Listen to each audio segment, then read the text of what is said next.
Thank you very much for taking the time to join this conversation, this webinar about the press freedom situation and the situation for journalist safety in Ecuador, which is an issue that I think, caught many of us a little bit by surprise last year in terms of the speed at which this crisis began unfolding with the increased levels of violence in Ecuador and the dramatic impact on media and journalists. And that's what we're here to talk about today, to sort of shed a light on what's happening right now in the country, what journalists in Ecuador are facing, and the type of support that they need from the international community, from the journalistic community, and from other supporters around the world. So that's our objective today. My name is Scott Griffen. I'm the Interim Executive Director of the International Press Institute. For those of you who don't know IPI, we're a global network of editors, journalists, and publishers who share a common belief in the importance of press freedom and independent journalism. And we work around the world to defend press freedom wherever it's threatened, including in Ecuador. Just a few logistical notes about today's session. So we are recording this session, and we will be putting it online afterward for those who weren't able to participate live. And then we will also carve out some space towards the end of the session for questions from the audience. So if you do have questions during the first part of today's conversation, please keep those or go ahead and ask them.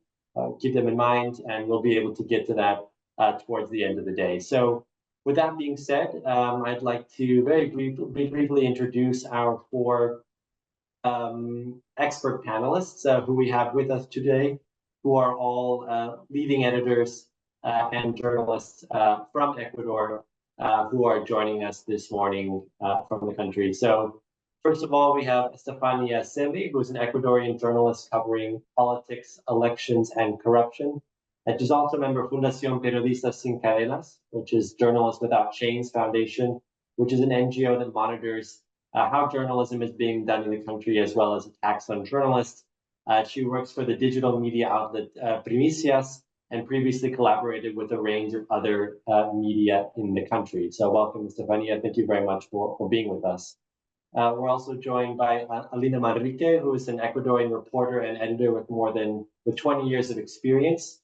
She's currently the editor-in-chief at Televisión, which, as we'll find out, was the media outlet which experienced an armed attack earlier this year.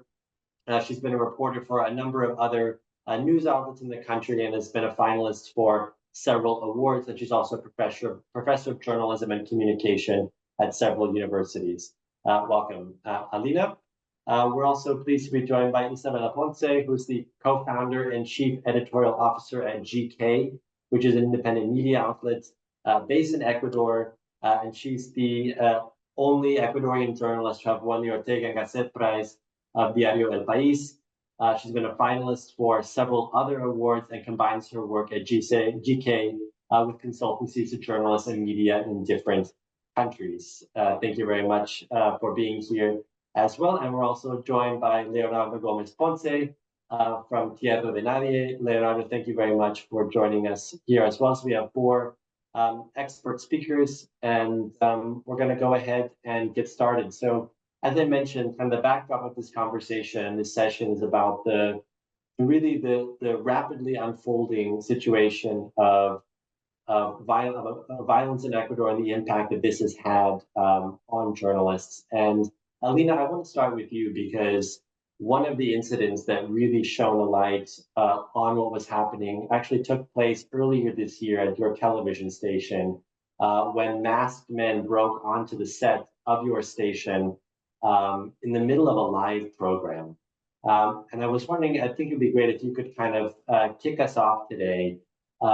This was a shocking event that made headlines. Can you tell us a little bit more about what happened and what this says about this journalist safety crisis in Ecuador? Where does it fit within this wider picture? Thank you all. I'm glad to be here. I would like to say that it caught us by surprise, but I would be lying.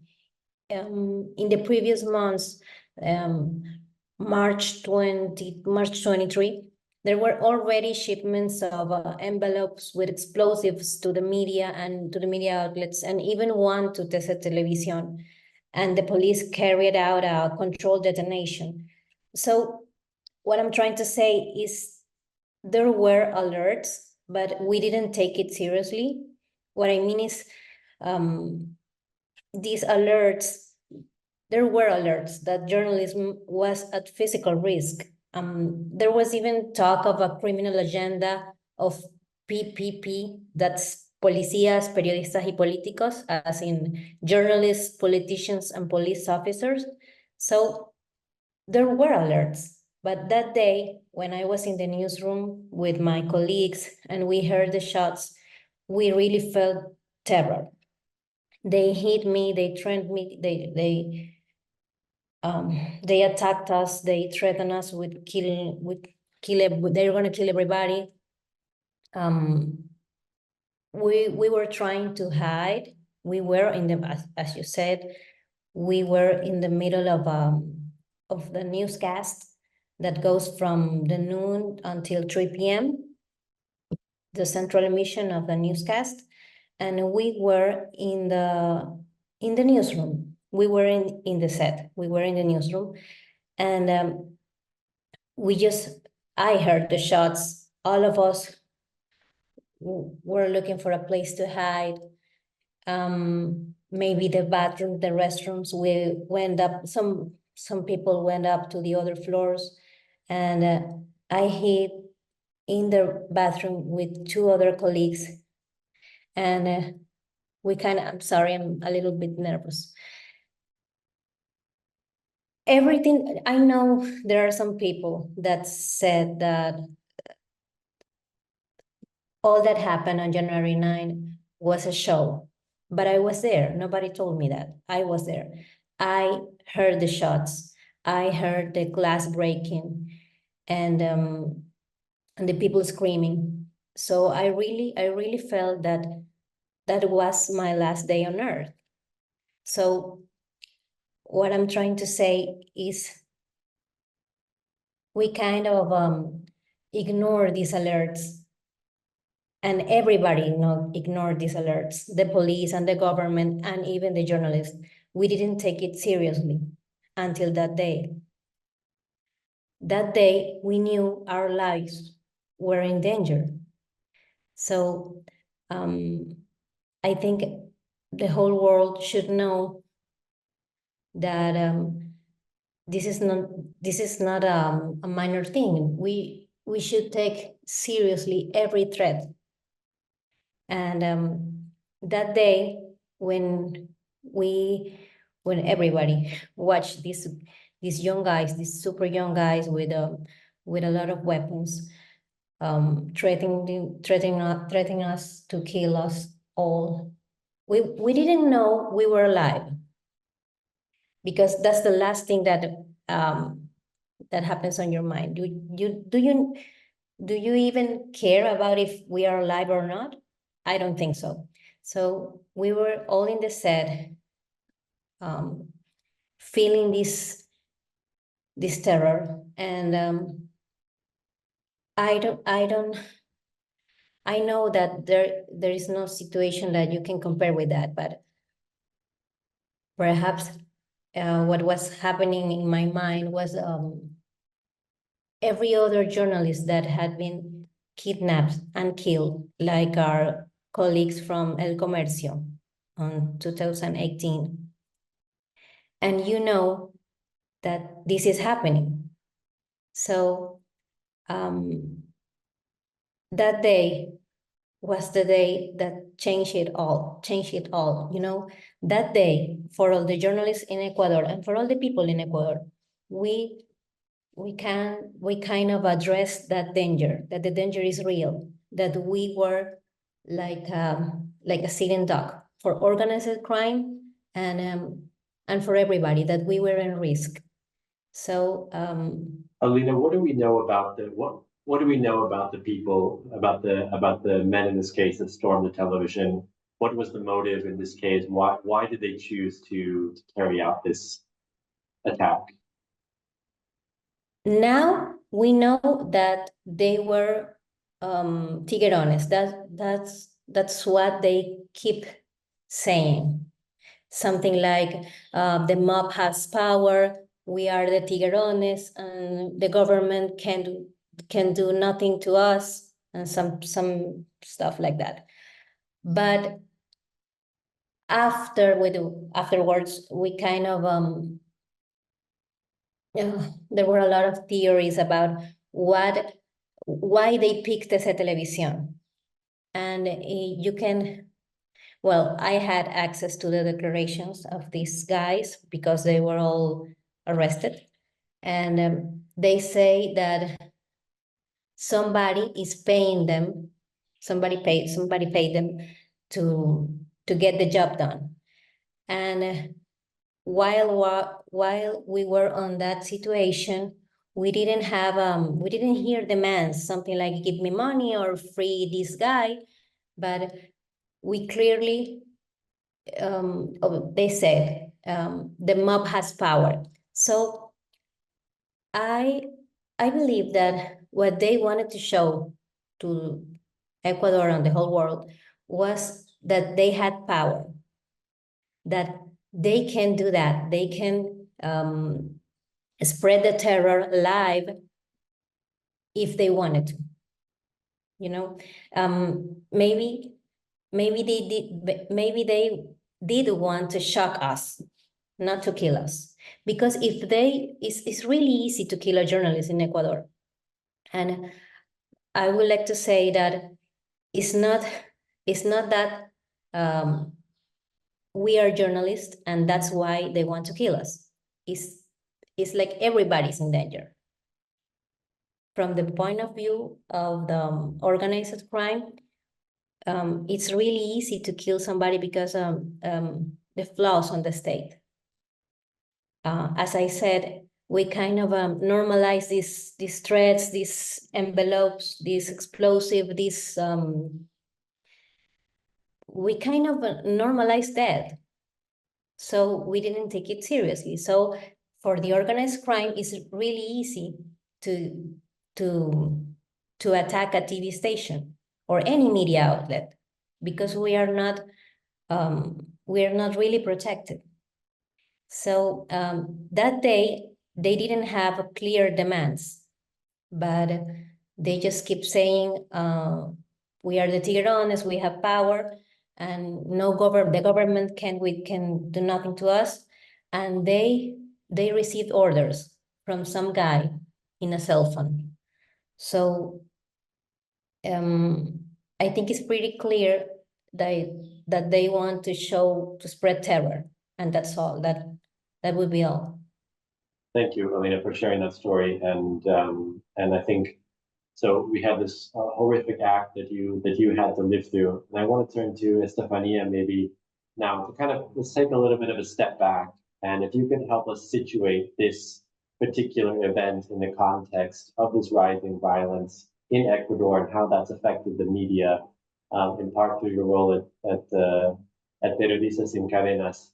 If you could kind of give us a little bit of this bigger picture about what's happening. Thank you, Scott, and thank you everyone who has joined this webinar. I'd like to talk, to take a step back and to give like more general perspective of what has been happening in Ecuador. I think Alina talked about the kidnapping and assassination of journalistic team of El Comercio in 2018. And I think that was a starting point where we as journalists should have taken these security issues against us more seriously, because since 2018, it has been a constant escalating thing. And we have been monitoring as Periodistas in Cadenas the situation of attacks and violence against the press since 2021. We have registered since June 2021 to May 2024, a total of 933 journalists and media journalists who have received some kind of attacks. This has been a situation where things get worse. So the set Televisión incident, the shooting there and the live broadcasting of it, it was like a turning point where we could see how these things had been escalating, because we had death threats against journalists. We had these envelopes. It was some envelopes with some flash memories that were supposed to be connected to computers, and they even exploded in some media outlets. Others didn't work, but it's not because they didn't want them to work. It's some kind of mistakes they've made during making them. The thing is, these kind of episodes have been escalating, and there has been no response from the government or the state. So that's why it has been escalating. And we have made, we and other organizations and other media outlets, we have been constantly asking the government for response, and there has been none. So I think there's two important points in this specific thing. I think the first one is armed attacks against media or journalists. We have big number. We have a total of 27 armed attacks against journalists. Obviously, the Televisión one is the most dangerous and the most prominent, and the one who turned everyone's eyes into Ecuador. But there have been others, and there have been years of these attacks. And one thing that I think it's important is that the Televisión, where there has been people who have been taken to justice and there has been a serious investigation, is actually an exception, because most cases just keep on the investigation and we have no results. There has been a lot of impunity. Even in the case of El Comercio, we still don't have answers, and it was a case from 2018. We don't have answers. We don't have anyone who has been processed, judiciary processed in Ecuador. And that's like what's happening. If we have a constant environment of impunity, there is going to keep on being more threats, because criminals think like, oh, nothing is going to happen. And the other thing I think it's important to talk about is the exile of journalists, because we have 15 cases of journalists who have been relocated inside the country or outside the country because of the threats they have been receiving. I think what is important about this number is that a large number of these journalists who have been relocated, they are journalists from local cities, from small cities, who have been doing their investigative work around local authorities. There is also cases of national journalists. I think Isabela can give you more light about that, because they had a case in GK, but mostly it's local journalists who don't have the resources and don't have the ways of getting out of the country or even relocating inside the country. And we also see that there is a lack of action from the state, especially in these death threats against journalists. There is a mechanism of protection of journalists that was created in the communications law that was passed recently, but it doesn't have a budget, so it's not working. It's mostly organizations from from civil society who are funding and raising these funds to move the journalists inside of Ecuador and outside of Ecuador. So it's a situation that's not really encouraging, but we have to keep doing our work, and journalists do know that they have to keep doing their work. Violence rates in Ecuador are constantly raising, even though the official saying is that no, we have lowered the homicidal rates and everything. No, it's actually not really lowering, and journalists have to carry on their work in this environment. So we need answers, especially from the government, but also from the international community. We want support, and I think we can do very good things so we can help journalists to carry on their work. Thank you very much, Estefanía. Sure, Alina, of course. There's a lot of important things that Estefanía just said. that I want to pick them too. One is that we have these alerts, as I said, and nothing happened. And after what happened on Televisión, nothing happened either. I remember now that we were told that, you guys, we don't have one police officer for every journalist. And that's true. That's sad, but it's true. They don't have one police officer for every journalist in Ecuador. So how are we protecting our journalists in Ecuador after what happened on Televisión? So do we have to live with that danger above our heads? That's what we are supposed to do. I think that's this environment of impunity that, as Estefanía just said, it's killing our journalism. That's all. Yeah, I mean, that was the key word, I think, that came out of what you said, Estefanía, was this impunity. And I want to come over to Isabela, because I think we have now, there's a situation, obviously, of rising. The security situation has greatly worsened. The level of violence has grown from organized crime, from drug trafficking. And on the other hand, we have the situation of impunity, where journalists are being attacked and the state isn't responding sufficiently to these attacks. So, and these two factors have created this serious journalist safety crisis in the country. So, Isabela, I think from your side, as a media owner, as a co-founder of GK, how are you dealing with this situation? How are you managing and continuing to do your work in these very difficult circumstances? Thank you, Scott. So I would say maybe the obvious first, that this is like an extra layer to worry about when you lead a team. You obviously have a lot of responsibility for them. You have to take care of them, and safety is key. And as Estefanía mentioned, in 2018, we realized, like, for the first time this is happening. I wouldn't say the first time, but it was like a huge alert, and that just kept increasing. And before that, we were worried about protests, like in 2019 also, and even 2 years ago, because they became violent. But afterwards, in the last year and a half, there has been, like, as Estefanía mentioned, the first journalist that had to flee the country was from GK. She received life threats, and we had to take her out of the country. And I remember that day, like, so vividly still now. It was late March last year. And that was, for me, like a personal turning point, like as a team leader, trying to how to keep the team safe.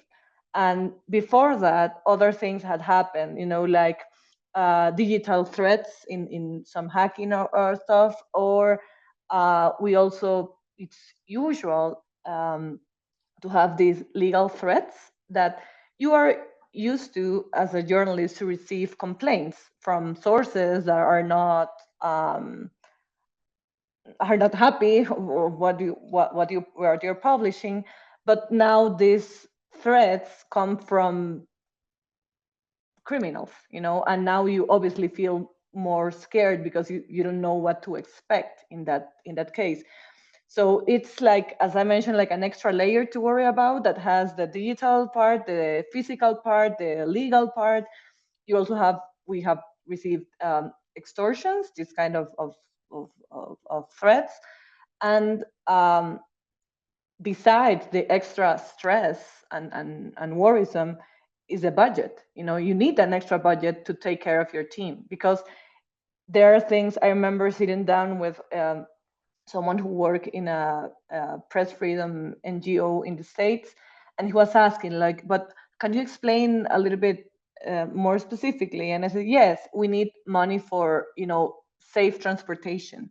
It might sound obvious for other countries or other contexts, but for us, no. You cannot get in a bus or take like a random taxi or something like that, because you have different layers of insecurity and violence. You have like regular violence and organized crime, and everything is happening at the same time.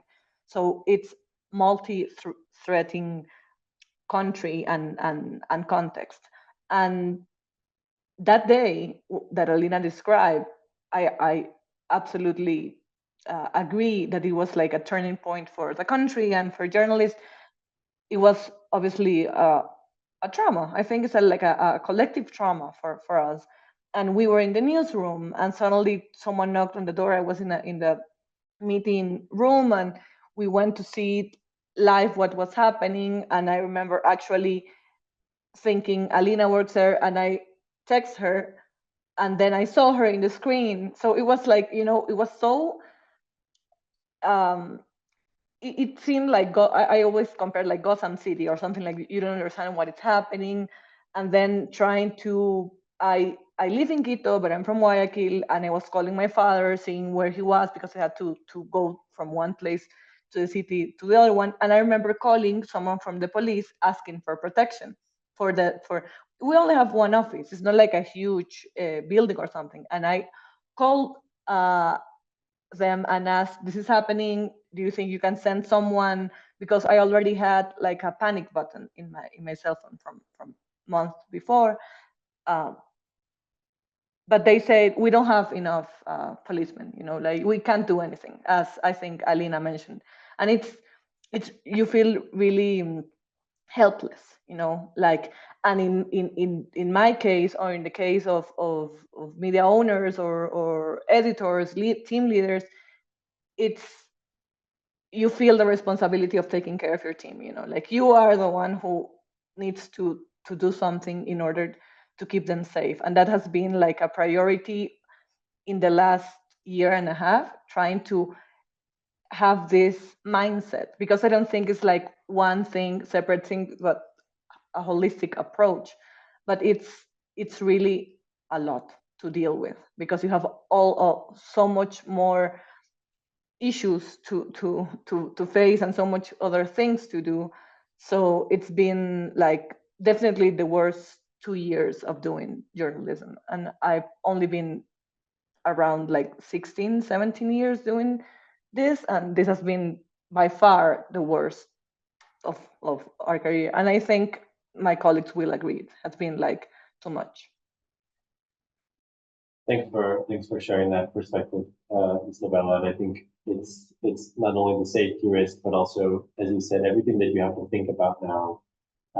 And in some ways, I think also takes away from the core function of doing journalism, because there's all these safety considerations and everything else that comes into account. So, Leonardo, I want to turn over to you, and I want to apologize because I didn't give your bio at the beginning, I realized. So I just want to reintroduce you as an Ecuadorian journalist. You're specialized in economic investigation. You have a lot of expertise in public procurement, mining, tracking criminal economies, and you're the director of the investigative journalism unit at Tierra, Nadie, which is a project focused on investigating local powers in non-capital cities, so outside of major urban areas. So I wonder if you can pick up a little bit on what Isabela has saying, and sort of from your side, the challenges that you're facing right now in working in these, in this level of insecurity. How are you managing this risk? And in particular, I think, what is the situation like for journalists? We heard a little bit about it already, but for journalists working outside of larger cities at the moment. Okay, thank you, Scott. Well, when you're in Ecuador, you don't see the violence all the time, but you feel it. For example, 2 years ago, after publishing our first report about Duran, two bodies were hung for the bridge in Duran. It was a violent and terrifying event that we had never seen in Ecuador. And at that time, we did not see it as a threat against us, but we were wrong. Working in the field is not easy. We have faced several challenges to be able to do journalism in the other cities, starting with different types of blocking access to the public information, physical blockade areas we cannot enter because private groups prevent us, and also the presence of criminal groups operating in peripheral areas. On the other hand, we face the lack of capacity of journalists in peripheral areas. In poor or violent areas, the few journalists that are there cannot conduct investigations and are permanently threatened. From Tierra de Nadie, we have worked on a strategy of a lot of alliance to be able to work in these areas, but the execution of this strategy requires a significant contingent of resources, and our resources are very limited. Working in peripheral areas has an additional risk. These are neglected areas without the protection, with many needs, and therefore easy to coopted by criminal groups. In non-capital cities, it is difficult for journalists to conduct investigations, to realize it. Local media are usually compromised. The owner, for example, the owner of the media may be related to a corrupt mayor, or maybe that mayor is this media also do not have considerable economic strength, so it's easy to condition them. We have seen for example, in these areas, we have seen the recruitment of boys and girls, with the boys becoming hitmen and girls being forced into prostitution. It's very hard to say that. We have witnessed how drugs traffickers take over a mayor's office and work with the mayor as if they were brothers. But reporting this, all these is a real challenge. We have sought alliances to police our investigation. Organizations like Periodistas and Cadenas in Ecuador are key in our system, and we have received support from Colombia, for example. But there are no guarantees for the work we do in the field, in the territory. Currently, we work as a team and seek alliance.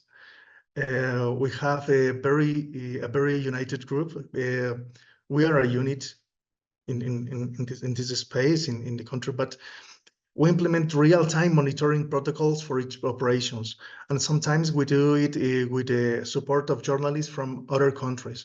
The danger is shared and absorbed according to the level of risk of the journalist. There are situations where, for example, the local journalist cannot conduct an interview because it's in a small city and everyone knows them and the family. So I or another journalist from the different cities stepping.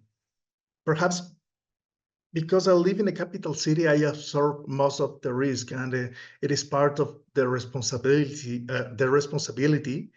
I assume as head of the investigative unit. It's like Isabela, we have to protect our teams, and we confront this responsibility. In this moment, for example, I know I have 2 telephones here and 3 different numbers, one from Colombia. Still at this moment, I carry these the different phones numbers. I don't know. I had to move. I have had to move houses 3 times in the past 2 years. It's part of this work. Thank you, Leonardo. Estefanía, did you want to add something to that? Yeah, I just wanted to add to what Leonardo said.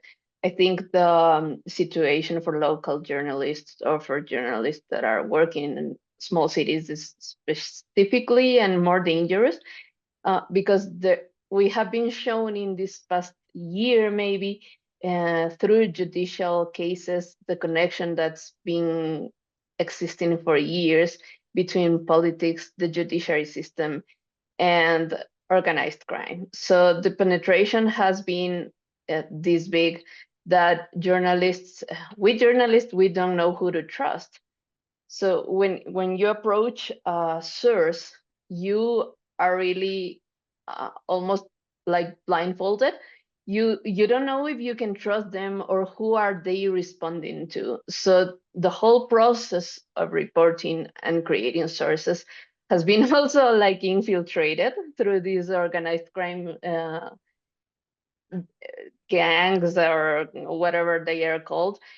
You don't know if, for example, when you are reaching a police officer, if you are talking to someone who is with this side or this other side, or if someone reaches to you, why are they reaching to you with this information? So I think it has become really difficult to do our work, especially in the small cities, but also in the big ones. Like you don't know who to trust, and even in the government, you cannot trust anyone. It has been really difficult for this. Maybe it's getting worse, but maybe the last couple of years it has been like this mistrust, even sometimes between journalists. Like Leonardo said, there are media outlets or there are journalists who have acquired some kind of compromise with some gang or with some politician.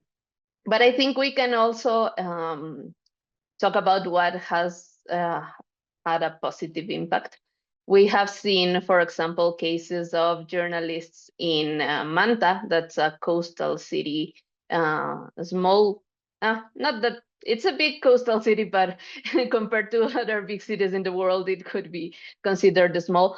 It's a very violent city, and journalists in there, for example, have made arrangements to go together to where there's a crime scene, they go together and they are taking care of themselves. There's a lot of freelance journalists who don't have an editor or someone taking care of them, so they just take care of themselves. They create group chats, and I think, like Leonardo said, alliances, and I think that is the positive thing we can get of this whole sad situation in here. Thanks a lot for sharing that aspect as well. So I want to maybe turn the conversation a little bit to the role of the government. So we've been talking a lot about the threat of violence, in particular from organized crime, but I want to talk a little bit about the political situation in Ecuador at the moment, because we have in President Noboa a young president who's under pressure to tackle the issue of violent crime and violence in Ecuador at the moment. But one of the themes that we've seen over the past few months is also some examples of government pressure on the media itself. So I wonder, actually, maybe I will come back to you, Estefanía. Can you give us a little bit of an overview of what has happened in terms of this government pressure on media? What are we seeing, and how worrying is this from your point of view? There's two examples where we can see, like we at Periodistas in Cadenas, we labeled it as a turn in Noboa's government to a more authoritarian one against the press specifically. There's two episodes. The first one is the closing of a TV program called Los Irreverentes. This program was a very critical one against Noboa, against the president himself, but also the actions of the government. And it closed like some weeks ago. And what we know, because there's no like official answer about it, but what we know is that the TV channel received pressure from government promotion. They didn't want to pay them.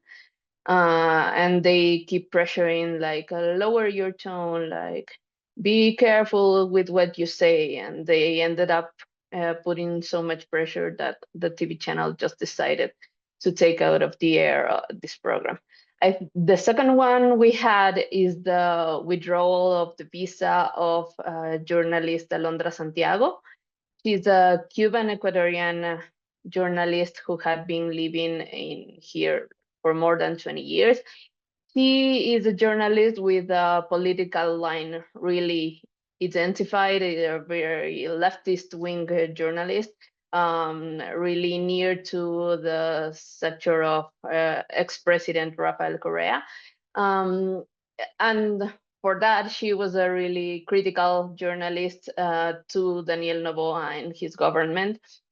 They decided to withdraw her visa, her residential visa, and she had to leave the country. She said she didn't feel safe in here also.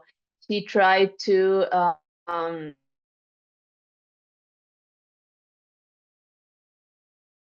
I think these two episodes can show us a really it's really to worry a lot about what is happening in Ecuador. The government of Noboa has only a few months. He came to power in November. So it's been only a few months where we can see these threats coming from political power are more often. So we are really worried about it. And also there's recently a ministry issued some kind of rules for or civil society organizations, where we can see with a lot of worry that they can be looking how to put pressure on civil society. So this has not had any actions yet. But we, as we see this progressing, we are a little worried about how the government can turn in the few next months. The government is actually seeking for re-election. We have elections on February 2025. So I don't think these months are going to be this month he is going to be like focused on winning the elections. He's probably not going to do anything so bad, you can say. But if he wins re-election, and we've seen what he has done in these few months, we are a little worried that in the next period he can win, it can be worse. So is the rising pressure, or these additional examples, these new examples of pressure from the government, are these related to the ways in which media are trying to cover the security crisis, or is it something else?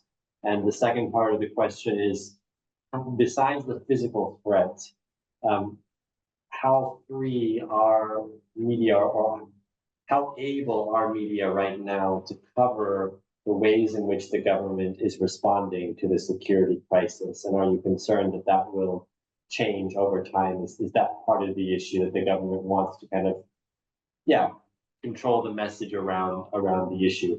Kind of, I'm not sure who would like to answer that question best, so I'll kind of put that out there to see who might feel well placed to tackle that question. So kind of why are we seeing some of this? Yeah, go ahead, Isabela. I can answer the first part that you mentioned, in if the pressure or the threats come from only how the media is covering the security and safety issues, and the answer is no. It's like everything. If you are focusing on his priorities, and I was going to mention what Estefanía said about this document, which is a strategy that is trying to control NGOs and civil society associations, while the country is falling apart, he's focusing on that. Or the gender politics or environmental politics, anything that he would feel uncomfortable, he will like attack, or the thing is, how propaganda is always so much huge, bigger than what media can do. So he remains very popular in different areas of the country. So the answer to that would be, it's not only about safety issues, it's everything that he does, because it's very, like this millennial TikToker-ish about his image. It's also a huge thing, his wife as a first lady and blah, blah, blah. So he's always kind of answering in a very, it's obvious that he doesn't like critics, and it feels like a ghost of Correa's regime. Like there are many similarities that we cannot ignore. I feel that. I wanted to add that to your question. Thanks. I don't know, Leonardo or Alina, if you want to add anything to that about the ability of media to cover the security crisis. But I think my follow-up question to what you said, Isabela, was to what extent, and I think it's difficult to make comparisons, but is there a comparison to be made with what's happened in El Salvador with Bukele, or is Noboa a different kind of president when it comes to press freedom? I mean, Estefanía, you talked about concerns about the future if he's reelected for press freedom. I mean, how worried should we be about the future of independent media from that standpoint in Ecuador moving forward? And again, that's a question for anyone, really. This environment of impunity added to the lack of support and budget leads to permanent panic, and not just for journalists. For journalists is plus the self-censorship. But answering to your question about the similarities with El Salvador, the people are so desperate for safety that they even blame the victims, if you know what I mean. It took me a long time to accept that I was a kidnapping victim. But people often say, why do you continue reporting on organized crime? Why do you go out? Why do you keep doing your job? It's your fault. Because my president is doing everything he can to get a safer environment, you know? People want to live in relative peace, and I get it, because I am a mother. I get it. People want their children to be able to use the public space, and that is not possible right now in Ecuador. So the fact that there are soldiers in the streets and that journalists remain silent gives them some security, some sense of security, some perception of security. So this limited access to information is kind of acceptable to the majority of Ecuador. These abuses, these critics, this state of war is normalized in Ecuador. In Ecuador, they no longer tell you how many daily deaths there are, because it contradicts the official narrative, and it is impossible to get answers from those who run the prisons, as example. So what I'm trying to say is that Ecuador has similarities with El Salvador but I totally get them, because I know that the people are desperate for security, so they accept everything. They accept even the self-censorship of the journalists.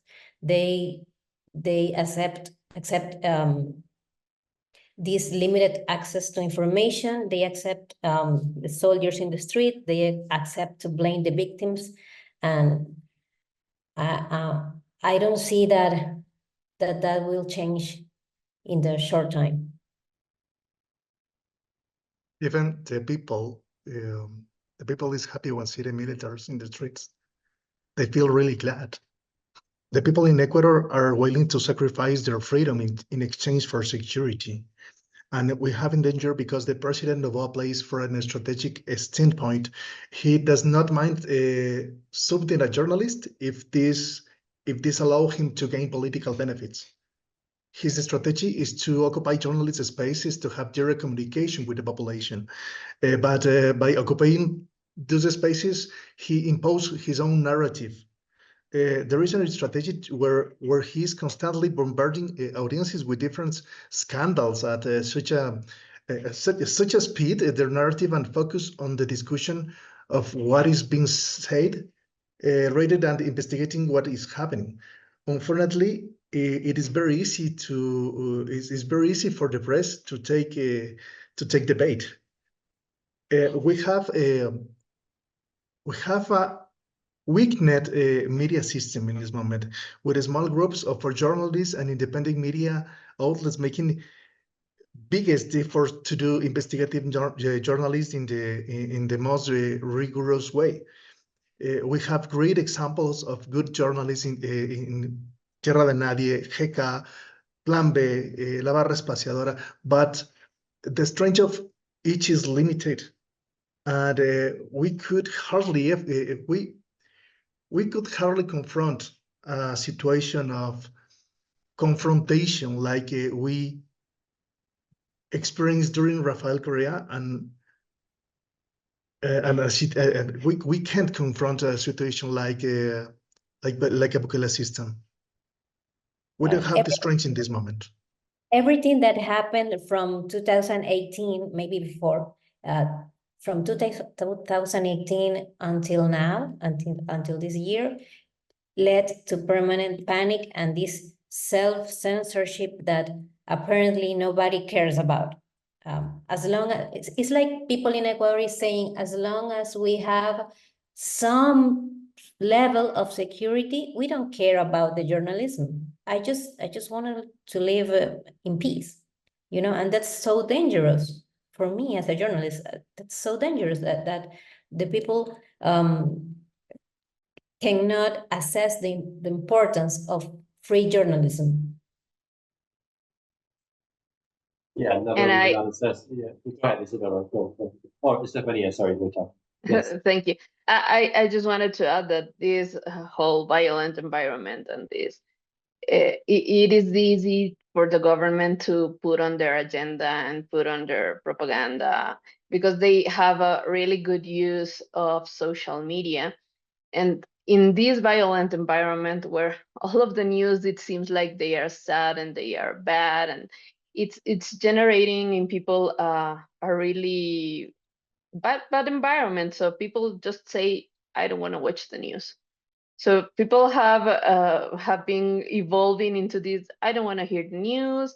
I don't turn on the TV. I don't read anything. They just get the information from social media. And the government has the power and the money to put on their whole propaganda thing in the social media. So that's what's getting to the people.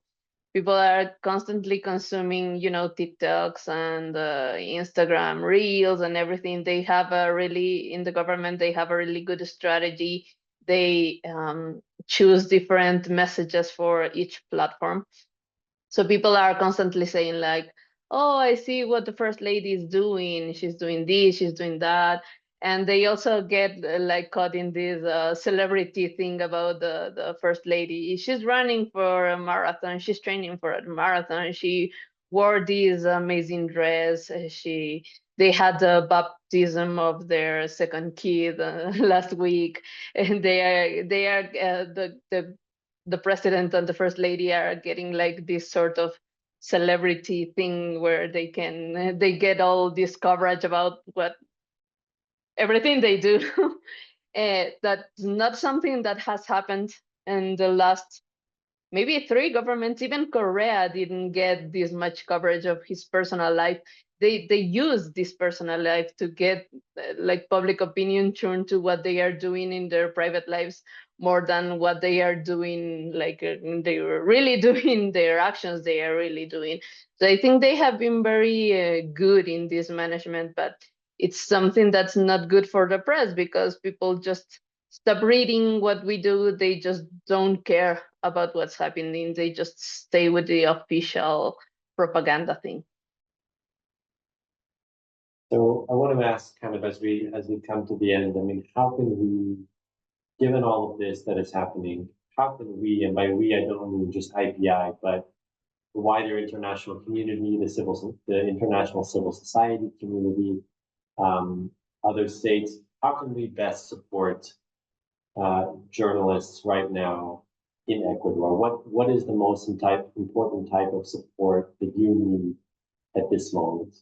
Maybe Isabela, I could start with you, and if anybody else wants to jump in, please do so. Yeah, first of all, having these spaces like worldwide reach, that can create advocacy, and more people can understand, because it's like we're no longer the country that it's in your mind, you know, like as a global citizen. A long time ago it changed, but the majority of corporation and NGOs and, you know, like philanthropists or whatever, they do not, I always feel they get the information too late. Like maybe with these reports on the World Bank or something that comes a year or 2 years later, but now the things are really bad and had changed in really fast and in a really bad way. So it's like this is happening, and this kind of advocacy is really important. And then obviously the obvious answer is funding. And though that funding can go in different ways. First, as a core funding, you know, because we haven't talked at all about the economical crisis that the country is facing and the journalists are facing. We didn't mention it, but it's really, really bad.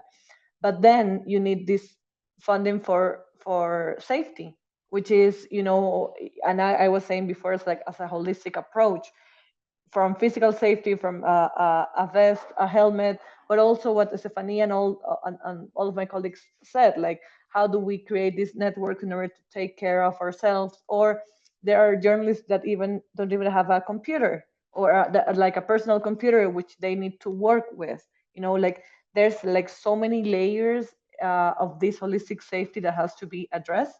So I always, when I'm asked about how to help, I said, like, we need more funding that is not limited to do like only this specific thing. Like, for instance, if you receive a grant for investigation, they said you can only use it for this, this, and that. You cannot use it for this.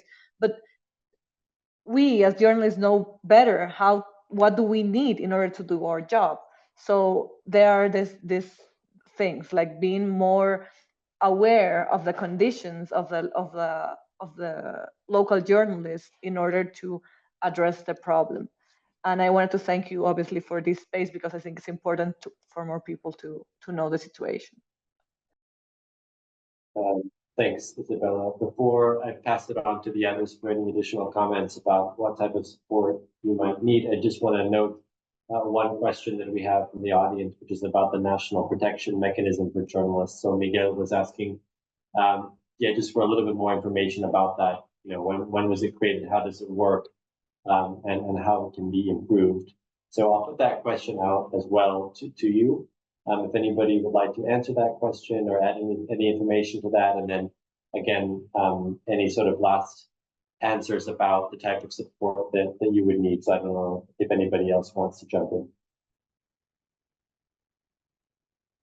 About the national mechanism, it was created, I think, 2 years ago in the law, but it was like officially created last year because they had some bureaucratic things to do and issue a specific norm about it. But the thing about the mechanism is it's working with no budget. And that presents a whole thing for us, because this mechanism it's supposed to work when death threats against journalists are presented. So if a journalist comes to a death threat, receives some kind of message, receives some kind of whatever, they should be able to go to the mechanism, which is its head is a public institution, the CORDICOM, Consejo de Comunicación. They should be able to go to them and say, well, I received this threat. They should be able to do a risk analysis and decide whether they can move the journalists inside of the country or outside of the country. The thing is, they don't have money. There are several problems. The main one, they don't have money. So you can reach to them and they will see, oh, so sorry. They can try to do something, but they don't have money to do it. The second thing is this mechanism is mostly, its most members are public servants.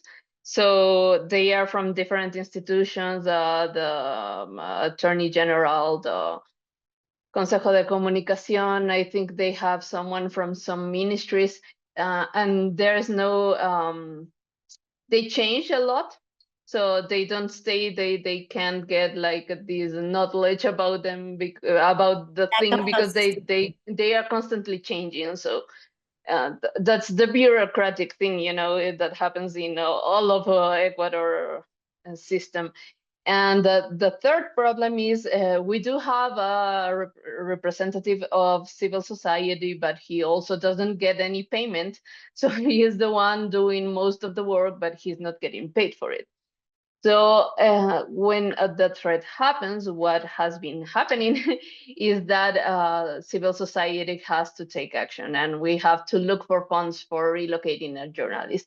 And as everyone here knows, this means you have to knock a lot of doors, but the international donors for these specific things, they usually give you money for 3-4 months. This is a problem in all of the world. They usually give you some limited resources that you can handle, you can extend them to maybe 6 months. And it is very difficult, so you can have to go to another donor and then seek for another donor. We had the case of someone who actually works with Leonardo, and we had to knock 4 doors. We had 4 different small,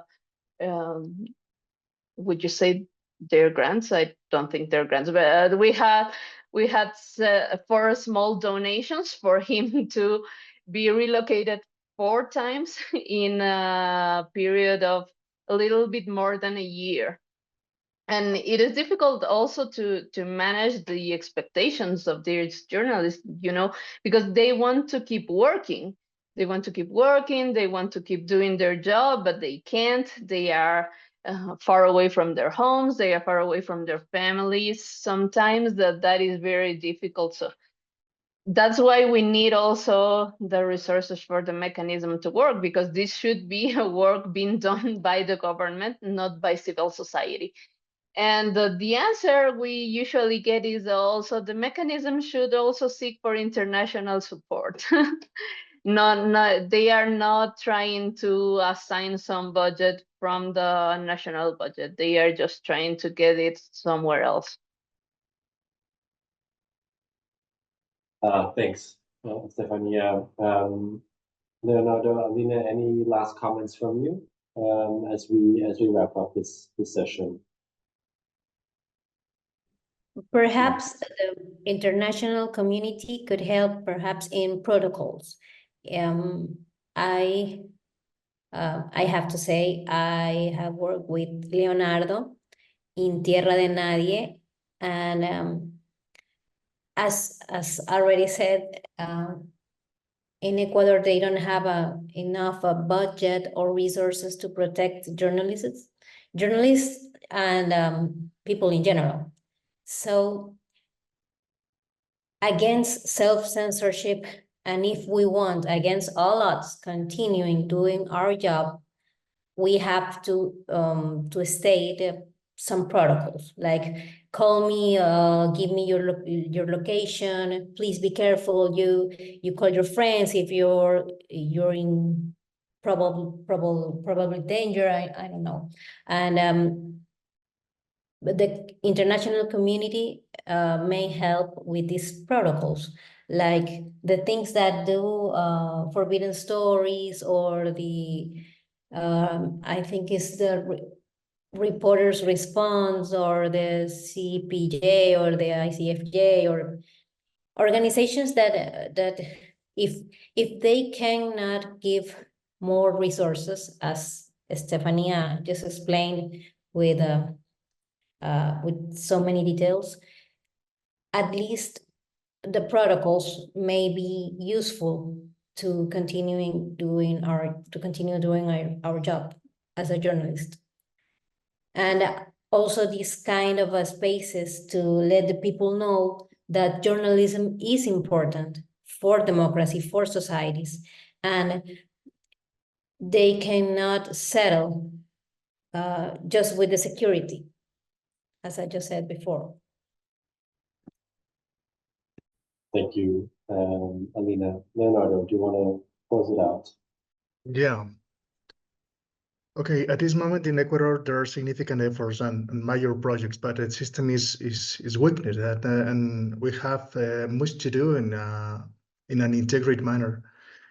For example, in the recent month, we have tried different commercial strategies to sustain our activities in the local system with very little success, because we work in areas without internet, with very little access to information, and where businesses are being extorted. And it's a very complex challenge to try to work with people who are being extorted. They feel it's dangerous to be visible, pay for advertising, and be liked in any way to our investigative work. For example, it's a personal example. A few months ago, we designed a strategy to focus on small businesses. At first, it was a success. The business increased its sales, became popular, and the owner started making a lot of money. But it was a success. But the man bought a new car and began traveling. It did not take long before criminals tried to extort him, and eventually the gangs killed him. And after that, no other business wanted to be part of this project. We canceled this project. The protocols we have in this moment is not enough, because the level of the attack in this moment for us is not only for your cell phone. It's about your emotions. In a peripheral area, some journalists talk with me and tell me anytime when he was traveling the frontier, in the North Frontier, they found a guy with hands, I don't know how to say, amarrados. Hand tagged. Oh, Thank you. Yeah, and this guy had to decide: can I help this guy? What can I do? This kind of attacks we have to confront in this moment, and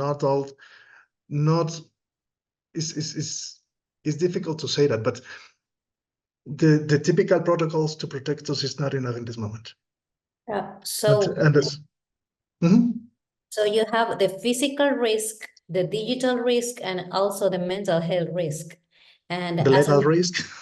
Yes, as the financial risk. And Leonardo, as a media leader, as Isabela, as Estefanía as well, they know that we face a lot of risks, and we need as much help as we can get. As an integral policy, we have decided not to accept money from the public sector, for example, due to the level of commitment that this generate. If we add to that the fact that the private sector may be compromised or have afraid, we don't have many funding alternatives. I think at this moment we depend entirely of the international cooperation. Thank you all. And I know that this webinar isn't going to solve any problems, but I do hope that, as you say, it is a space where we can at least try to grow the level of international awareness about what's happening in Ecuador, and we'd like to continue to do that moving forward. I'd also like to take this opportunity to welcome Tierra and Nadie as new members of the IPI network. So we're happy to have you as members of our network now. And I'd just like to thank you all again for taking the time to join us today, for sharing these stories, which I know are difficult, especially Alina, you, for what you had to go through, you and your colleagues. And we hope that, we know this was a very traumatic event, I think, especially for you, but also for the rest of the journalistic community in Ecuador. So thanks again for sharing that story with us.